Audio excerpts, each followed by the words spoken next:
भोले बाबा की जय, माता रानी की जय। क्या बजरंग बली की साधना उपासना स्त्रियां कर सकती हैं? कर सकती हैं तो कैसे, और नहीं कर सकती हैं तो क्यों? तो यहाँ पे यह प्रश्न बहुत ही ज्यादा महत्वपूर्ण है, मैं आपको बता दूं। इस पर विशेष हम यहाँ पे चर्चा करेंगे, और यह है साधक और साधिका दोनों के प्रश्न है कि बजरंग बली की साधना करने के लिए, उपासना करने के लिए, चोला चढ़ाने के लिए स्त्रियों को मना क्यों किया जाता है। तो अब हम यहाँ पे इस पे विशेष जो है आपको डिटेल में यहाँ पे बताएंगे। सबसे पहले अब आप ये समझिएगा कि बजरंग बली को स्त्रियां सिंदूर या चोला नहीं चढ़ा सकती हैं या चढ़ा सकती हैं। तो मैं यहाँ पे बता दूं कि बजरंग बली को स्त्रियां बिल्कुल भी चोला चढ़ा सकती हैं, बहुत ही आराम से चढ़ा सकती हैं, किसी प्रकार कोई दिक्कत नहीं है। उनको जो लेपन किया जाता है, लेपन करने के लिए जो उनके पुजारी हैं, जो उनके उपासक हैं, जो उनके साधक हैं, उनको प्रदान किया जाता है। अगर आपने अपने घर में रखा हुआ है, उनकी मूर्ति को रखा हुआ है, उनका जो विग्रह विराजमान आपने किया है, तो चाहे आपके पुत्र हो, चाहे आपके पति हो, उनके द्वारा चढ़ाया तो आप ही ने, बस उसको उन्होंने लगाने का एक निमित्त आप माध्यम बनाते हो, ये कहा जाता है।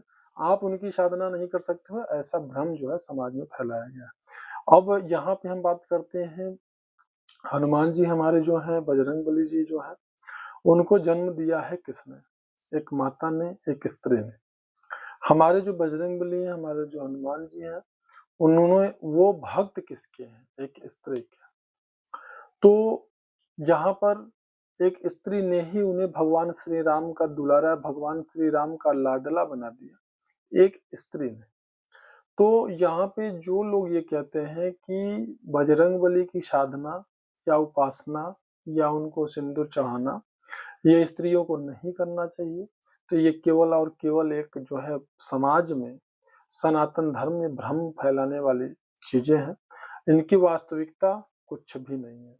स्वयं किसी माध्यम, किसी स्रोत के द्वारा मैं ये जानकारी आपको दे रहा हूँ कि अगर स्वयं बजरंग बली से भी, हनुमान जी से भी यह जानकारी लिया गया, यह प्रश्न पूछा गया उनके बहुत ही प्रिय साधक के द्वारा, जानकारी लिया गया बहुत ही जो है उनके करीबी साधक के द्वारा, तो भी उन्होंने यही कहा कि हमारे नजरों में जैसे जो जो है प्रसंग आता है, मीराबाई का जो प्रसंग आता है, गुरु गोरखनाथ का जो प्रसंग आता है, उसी अनुसार श्री बजरंग बली ने कहा कि हमारी नजरों में, हमारी दृष्टि में इस पृथ्वी पे सिर्फ और सिर्फ जीवात्माएं हैं, कोई भी स्त्री या कोई भी पुरुष नहीं है, सभी केवल और केवल जीवात्माएं हैं।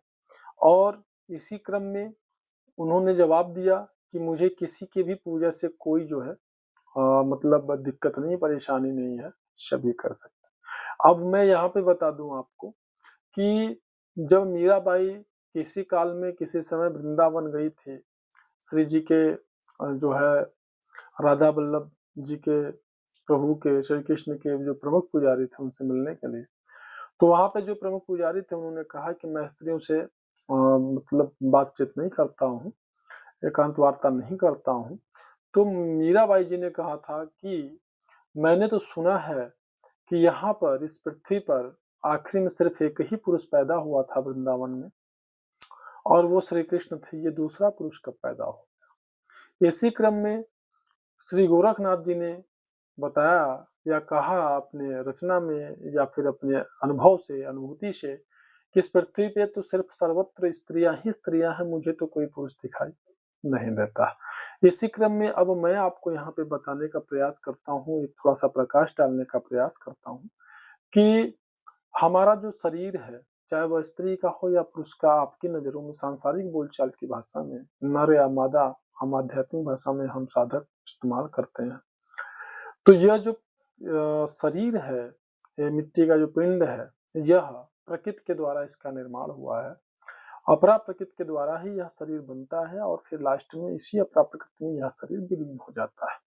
तो हम इस बात को मानते हैं कि जो प्रकृति है वह स्त्री है, और ये सभी वस्तु, ये सभी पदार्थ जो इस हम पृथ्वी के वायुमंडल में, यानी कह सकते हैं अपरा प्रकृति में हम जो देखते हैं, वह सब क्या है, हम इस बात को मानते हैं कि यह सब प्रकृति है।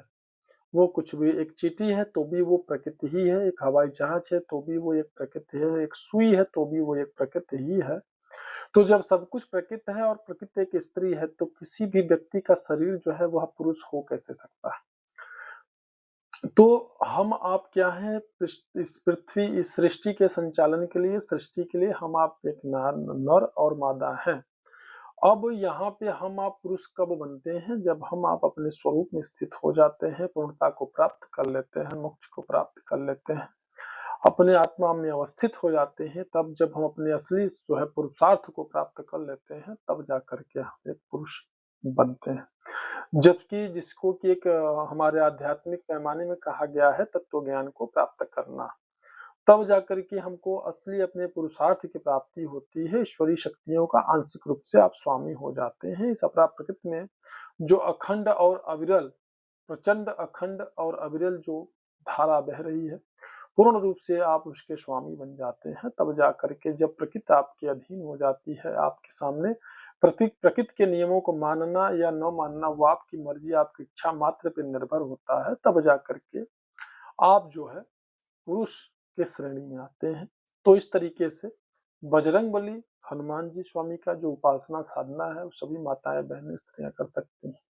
तो बस अब संक्षेप में जानकारी देने के बाद में हम अपने शब्दों के ही विराम देते हैं। कोई प्रश्न है तो आप कमेंट बॉक्स में कमेंट कर सकते हैं, हम आपको जानकारी देने का जरूर प्रयास करेंगे। यहाँ पर सिर्फ इतना ही। आप सभी को जय माता दी, जय भोले बाबा।